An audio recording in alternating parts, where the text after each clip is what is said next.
गावहु मंगल चार, हम घरी आए हों राजा राम भरता।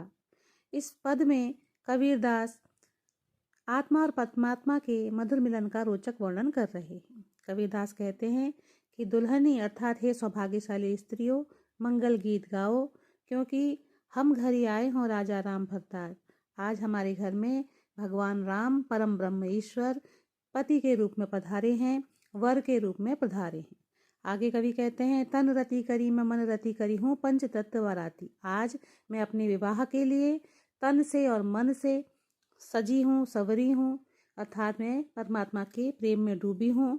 पंच तत्व बाराती, और जो पांचों तत्व हैं संसार के, वो इसमें मेरे विवाह में बाराती बनकर उपस्थित हैं। रामदेव मोरे पाहुने आए, मैं जौवन मैं माती। और मैं अपने आप को बहुत बड़ी सौभाग्यशाली समझती हूँ कि रामदेव अर्थात परम ब्रह्म मेरे पति के रूप में, मेरे मेहमान के रूप में मेरे घर आए हैं, और मैं जौवन मैं माती अर्थात अपने यौवन से परिपूर्ण हूँ।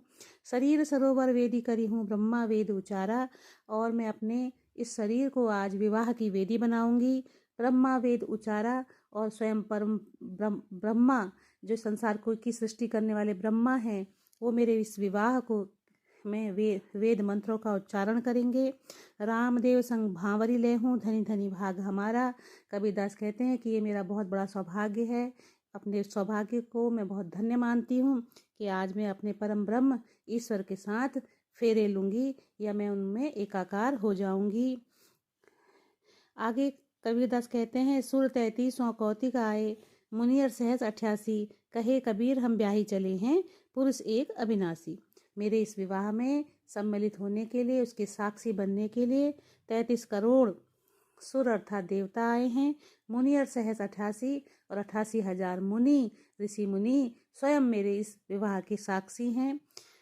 कहे कबीर हम ब्याही चले हैं, पुरुष एक अविनाशी। इस प्रकार कबीरदास कहते हैं कि जो मेरी आत्मा है, मेरी आत्मा रूपी दुल्हन आज एक अविनाशी पुरुष अर्थात परम ब्रह्म परमात्मा से ब्याह कर चली है, उनको समर्पित हो रही है।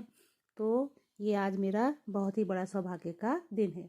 इस प्रकार कबीरदास ने इस पद में अपने आप को ईश्वर की दुल्हन के रूप में देखा है, और ये एक रहस्यवादी भावना है, आध्यात्मिक भावना है, जिसमें ईश्वर को पति रूप में, और जो जीव है, जो भक्त है, वो अपने आप को पत्नी के रूप में देखता है।